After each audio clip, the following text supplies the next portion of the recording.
सोनासी रे सब सरिस सो संतत करहि मिला परम प्रबल रिपुशीष पर ददपि सोच न त्रास सियापति राम जय जय राम मेरे राम जय जय राम करो कल्याण राजा राम।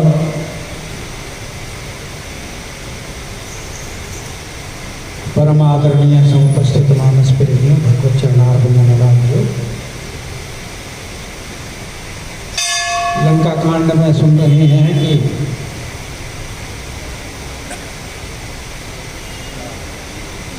रावण अंदर से तो भयभीत है,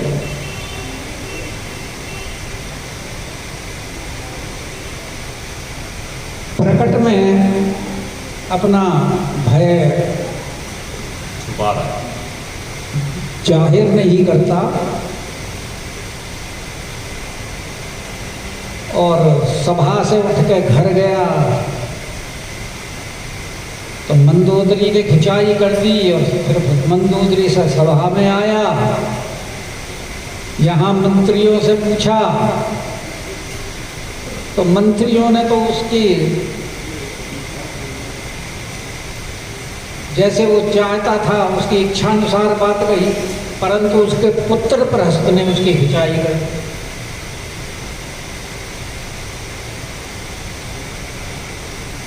और इतने में संध्या हो गई, सभा समाप्त हो गई।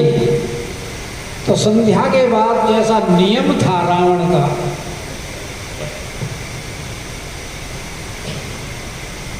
लंका में उसने एक अखाड़ा बना रखा था। लंका शिखर ऊपर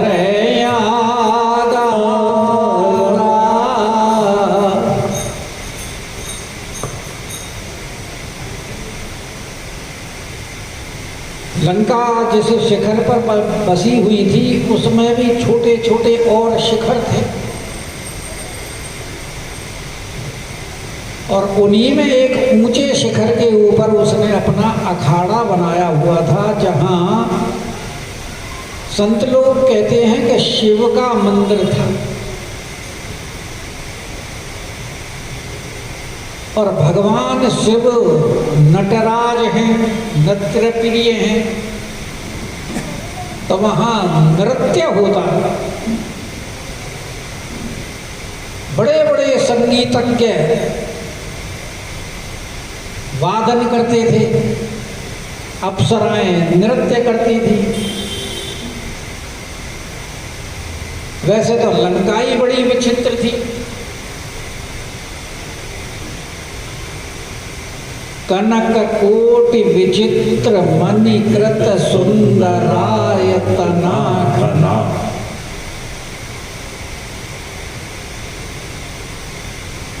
और फिर रावण का महल तो और भी विचित्र।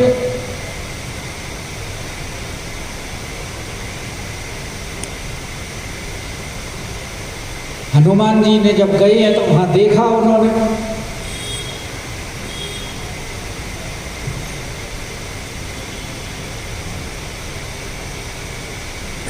मंदिर मंदिर प्रति करी शोधा देखिए जेते अग्नि जोधा गयो दसान।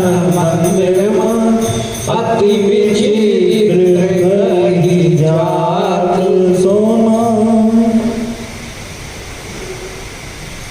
लंका विचित्र, उसका शयन कक्ष विचित्र, तो यखाड़ा विचित्र कैसे नहीं होगा। अति विचित्र तेह होई अखाड़ा। और वहां नियम के अनुसार जाकर के रावण महाराज बैठ गए कि बैठ जाई मंदिर रावण। भगवान शिव का मंदिर था ना वहां, उस मंदिर में जाकर के रावण बैठ गया। रावण के होने से मंदिर नहीं था वो,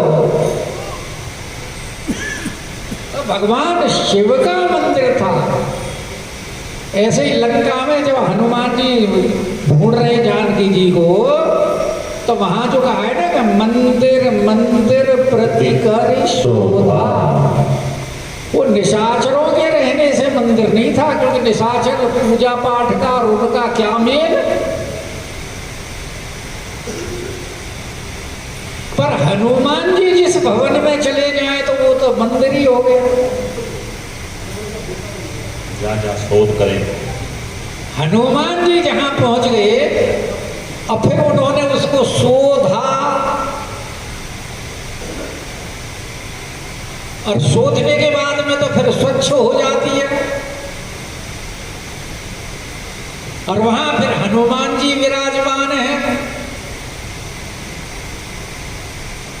तो यहाँ ये रावण की वजह से मंदिर नहीं है, यहाँ भगवान शंकर का मंदिर है कि बैठ जाई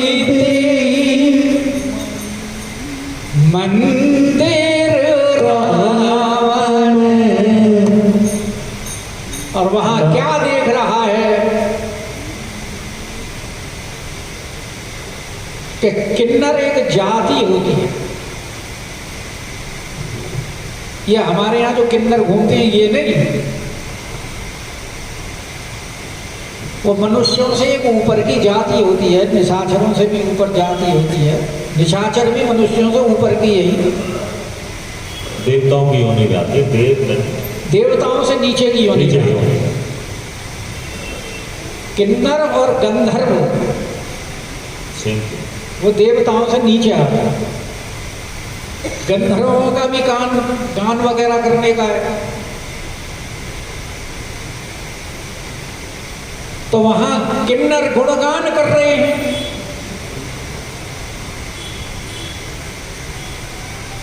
और नाना प्रकार के वाद्य बज रहे हैं, जिसमें 3 का तो नाम यहां भी दिया हुआ है कि बाजहि ताल पखाउज बीना। अब ताल में तो ये खड़ताल भी आती है, करताल जो हम बजाते हैं इसको ताल भी बोलते हैं। और इसके साथ में कि वो झांझ भी बजाई जाती है, जो करताल से बड़ी होती है, उसकी आवाज भी तेज होती है। और पखावज मृदंग से थोड़ी छोटी होती है। बंगाल में मृदंग कीर्तन जो होता है वो मृदंग के साथ ही होता है, वो उसको बोलते हैं खोल। बंगाली मृदंग को बोलते हैं खोल। और जो कीर्तन होता है तो कई कई खोल एक एक साथ बजते हैं, और उनका कीर्तन देखो बड़ा उद्दंड कीर्तन होता है। उछल उछल करके, दौड़ लगा लगा करके कीर्तन करते हैं। कभी इस्कॉन वगैरह वालों का देखा होगा आपने? इस्कॉन में तो मंदिर देखा है।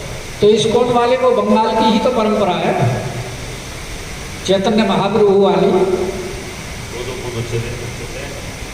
तो वहां बाजहि ताल पखाउज, ताल बज रहे हैं, मृदंग बज रहे हैं, बीड़ा बज रही है, और अप्सराएं वहां नृत्य कर रही हैं कि नृत्य कर रही अप्सरा।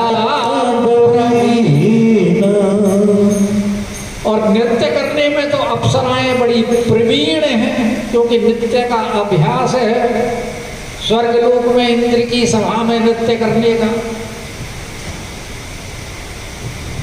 क्योंकि ऊपर के जितने लोग हैं वो सारे भोग लोग हैं, और उन सब में सभाएं होती हैं, यहां तक कि ब्रह्मलोक तक सभा होती है।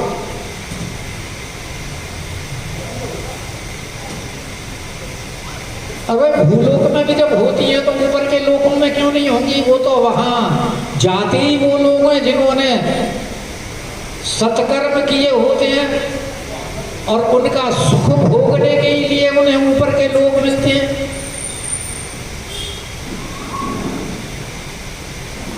और रावण वहां कैसे सुखों का आस्वादन कर रहा है, गोस्वामी जी वर्णन कर रहे हैं कि सुना शरीर सत्य सरिस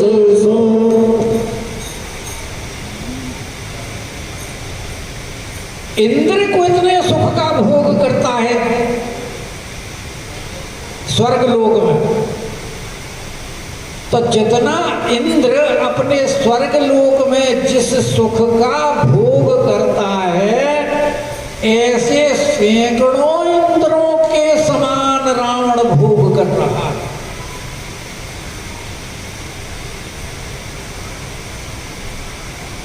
और यहां इंद्र का नाम दिया है सुनासीर, जिसके पास बहुत अच्छी सुसंगठित सज्जित सेना है। और इंद्र के पास बड़ी सुंदर सेना है, सुसज्जित सेना है, संगठित सेना है।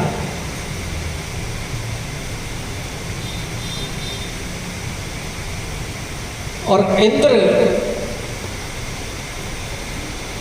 हमारे मनुष्य लोक में तो सबसे ज्यादा बलशाली है, इसीलिए सारे देवता उसके वशीभूत हैं।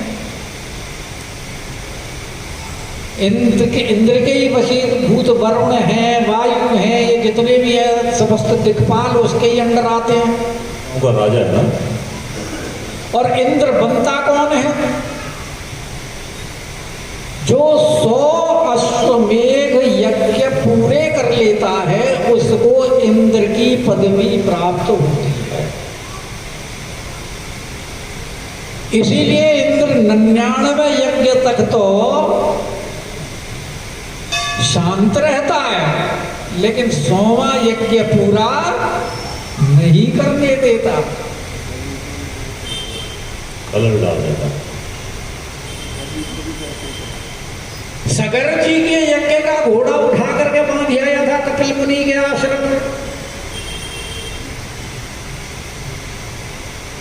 और उसे अपने कुर्सी की सबसे ज्यादा चिंता होती है, सिंहासन। वैसे तो यहां भी देख लो कि सब राजनेताओं को अपनी अपनी कुर्सी की चिंता रहती है, आरोप प्रतिरोप। जबकि इंद्र के यहाँ इंद्र की पदवी तो बहुत ही ज्यादा सुख देने वाली है। नारद जी तप करें तो इंद्र विघ्न डाले, शंकर भगवान तप करें तो इंद्र विघ्न डाले। उसे अपनी गद्दी की चिंता रहती है, कहीं मेरी गद्दी तो छीनने के लिए नहीं आ रहे, चाहे उनके मन में ऐसी भावना ना हो।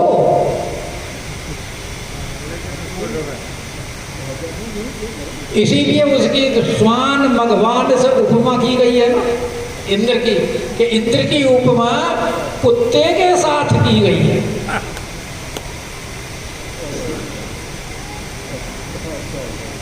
और रावण ने तो उसके पास तो इंद्र से भी ज्यादा शक्ति है। भाई रावण के तो एक ही पुत्र ने इंद्र को जीत लिया था, जिसका नाम है इंद्रजीत। और इंद्रजीत जैसे तो उसके पास सैकड़ों योद्धा हैं रावण के पास। लखनलाल जी के शक्ति लगी तो उठाने के लिए इंद्रजीत जैसे शक्तिशाली सैकड़ों योद्धा आ गए उनको उठाने के लिए, लेकिन उठे नहीं उठे। तो इंद्र से ज्यादा शक्तिशाली और बहुत शक्तिशाली, तो जो इंद्र का वैभव है ऐसे तो रावण के पास तो सैकड़ों इंद्रों से भी ज्यादा वैभव है। और भाई हो क्यों ना, क्योंकि पूर्व जन्म का तो वो राजा प्रताप भानु है। और बालकांड में राजा प्रताप भानु के चरित्र में जो वर्णन किया गया है कि जो जो कर्म शुभ कर्म एक एक जो ग्रंथों में लिखा है वो एक एक की जगह हजार हजार करता था। तो जब उसने सारे शुभ कर्म सत्कर्म हजार हजार किए एक एक की जगह, तो फिर उसको सुख भी तो हजार हजार गुना मिलेगा। इसलिए यहाँ गोस्वामी जी कह रहे हैं कि सोना सीर सत सरिस सो अरे संत करहि बिलास। ऐसा भोग विलास वो करता है संतत लगाता।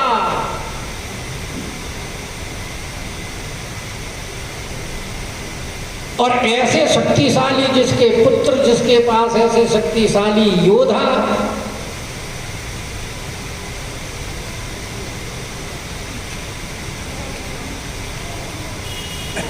कुलिस अकंपन मवोदर धूम केतु अधिकार एक एक जग जीत सके ऐसे सुभट निकाय।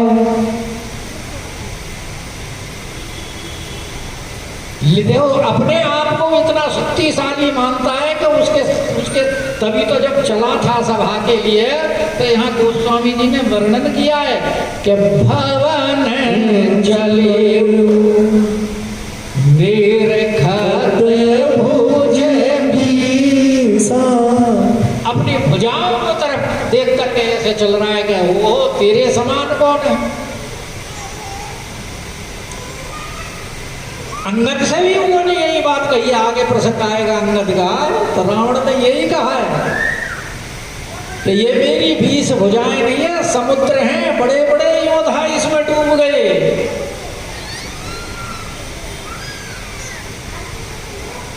तो इसलिए उसको राम जी जैसा शत्रु के सिर के ऊपर खड़ा है कि परम प्रबल रिपुशीस पर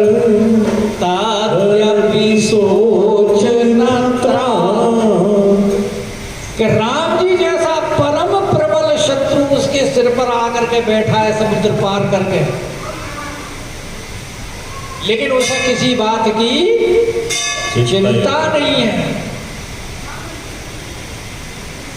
और राम जी बैठे कहाँ हैं? कौन से शिखर पर बैठे हैं? सुबेल पर्वत पर, जिसके ऊपर रावण ने काल का पहरा लगा रखा था।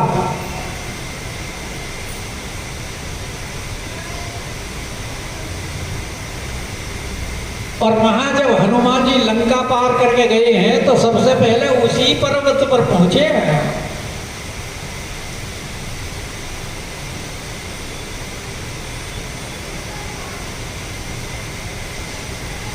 हनुमान जी को कोई भय नहीं था।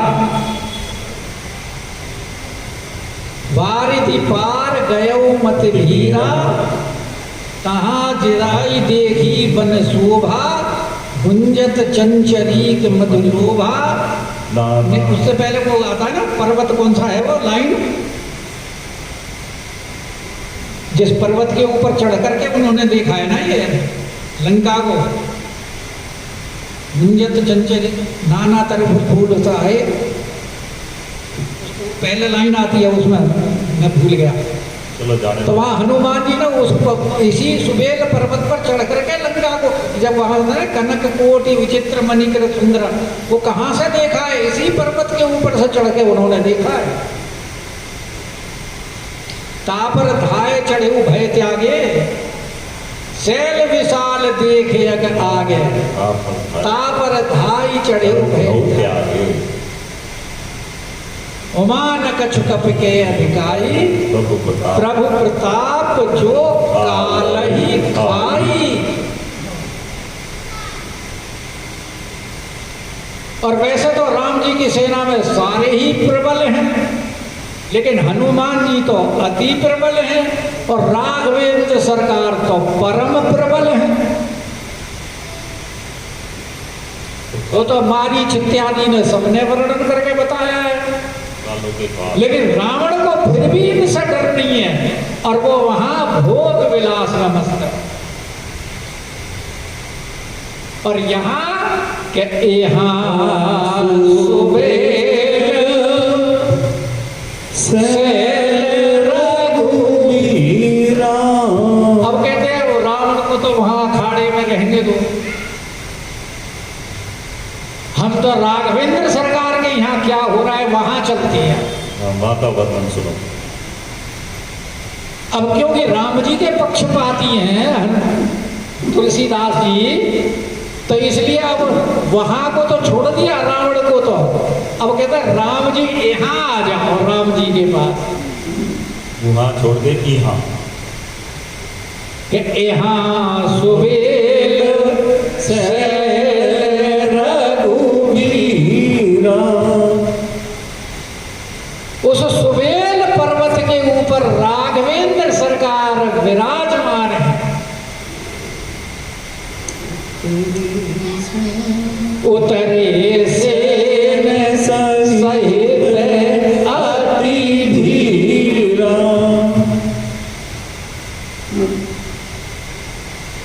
तो जब समुद्र पार करके आई है सरकार, तो तब उनके साथ बड़ी भीड़ थी।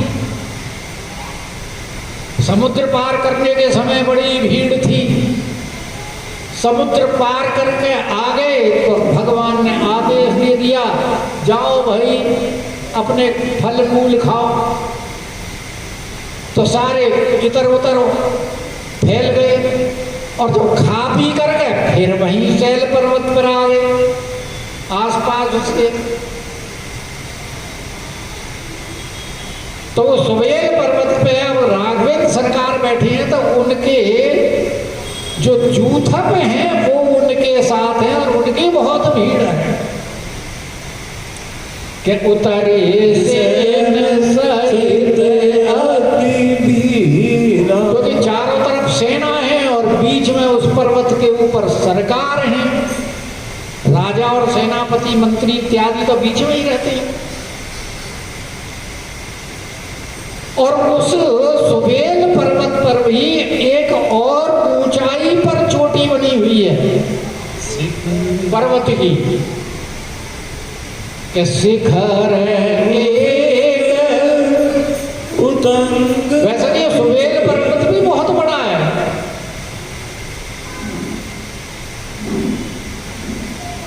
सुबेल पर्वत का विस्तार ही 2 योजन का है और उसके ऊपर भी एक और चोटी बनी हुई है ऊंचाई पर, क्योंकि बड़े बड़े जो पर्वत होते हैं उन पर अलग अलग चोटियां होती हैं। तो उस पर भी एक ऊंची चोटी बनी हुई है कि शिखर बोले ओहो ये चोटी ठीक रहेगी बैठने के लिए। यहाँ से चारों तरफ लंका दिखाई, जैसे हनुमान जी ने इस पर्वत से लंका देखी थी, तो भगवान ने भी वो देखी। और वो भी चोटी कैसी है कि परम रम्य।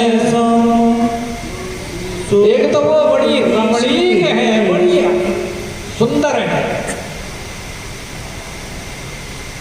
और उसकी विशेषता ये सम है, समतल है, ऊंची नीची नहीं है। और क्या है, शुभ्र है, सफेद। जैसा वहां चित्रकूट में आपने देखी थी ना स्फटिक शिला, स्फटिक शिला, और किष्किंधा में रहे हैं तो वहां भी स्फटिक शिला पे ही रहे हैं। तो ये भी स्फटिक ही है, एकदम शुभ्र सफेद और बड़ी सुंदर दिखाई देती है कि परम रम्य शुभ्र विशेषी। तो लखनलाल जी ने देखा यहाँ भगवान के लिए आसन बनाया जाए, विश्राम के लिए। तो वहां ते हैं तरु के सलय सुमन सुहाए, लक्ष्मण रखी निज हाथ रसाए। क्योंकि भगवान की सेवा करने का तो दायित्व लखनलाल जी के ही पास है। बचपन से उन्होंने ये सेवा राम जी की छोड़ी नहीं। कभी राम जी को ये अकेला नहीं छोड़ा उन्होंने। पल उसमें हिंडोले में भी सोते थे तो राम जी के बगैर लखनलाल जी सोते ही नहीं थे, रोते रहते थे। जब राम जी के चरणों में इनको सुलाते थे तब जाकर के चुप होते थे लखनलाल।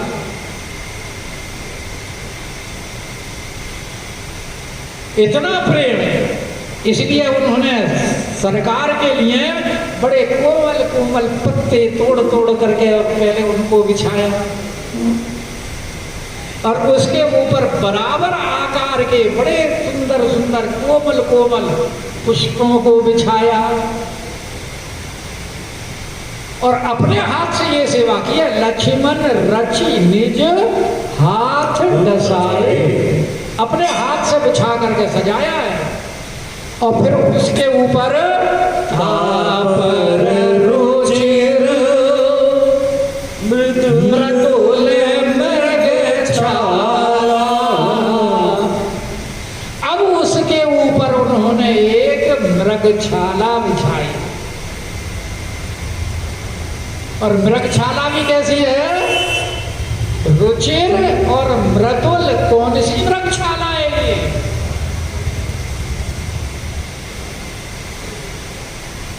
जिस मृगछाला के लिए जानकी जी ने राघवेंद्र सरकार को आदेश दिया था सोने का मृग वाली है कि प्रभु देखो कितना सुंदर मृग है, इस मृग को या तो आप जीवित पकड़ के लाओ, नहीं तो इसकी मृगछाला तो लाकर ही दो। और भगवान उस मृगछाला को लेने मारीच जो मृग बना था उसकी मृगछाला को लेने के लिए गए थे।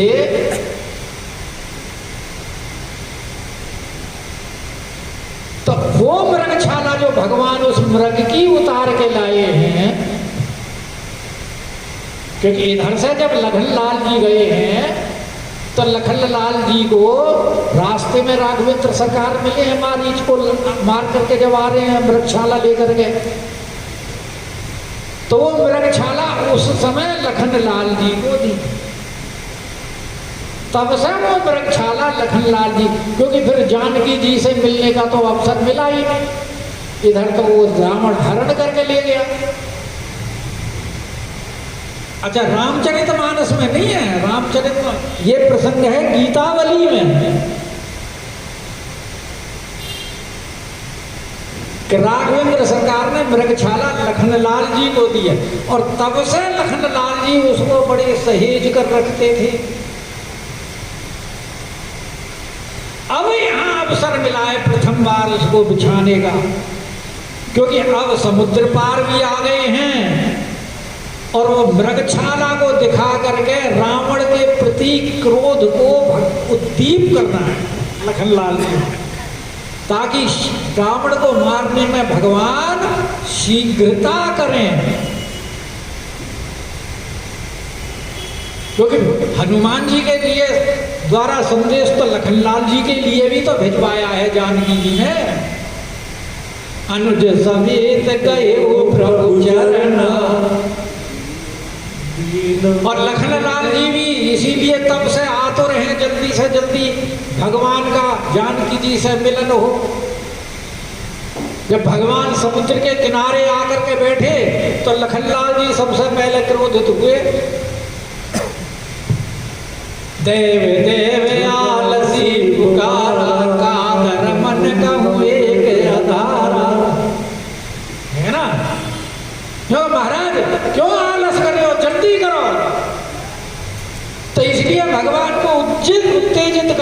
लिए उन्होंने कि तापर रुचिर मृदुल मृग छाला, और जब बिछाई तो उसके पर ही आसन आसीन कृपा।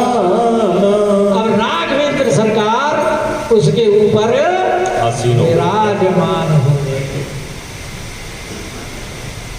अब वो जो बैठे हैं और वो उस समय उनके मंत्रीगण जो पास में बैठे हुए, कौन कौन बैठा है, किस दिशा में बैठा है, किस अवस्था में बैठा है, अब वो वर्णन है कि प्रभु कृत शीस सतीश उछंगा पाम दिशि चाप निसंगा कर कमल सुधारत माना कहलन केश मंत्र लगी गाना बड़ भागी अंगद हनुमान चरण कमल चापत विधि नाना प्रभु पाछे लक्ष्मण वीरासन कटि निशंग कर बाण सरा।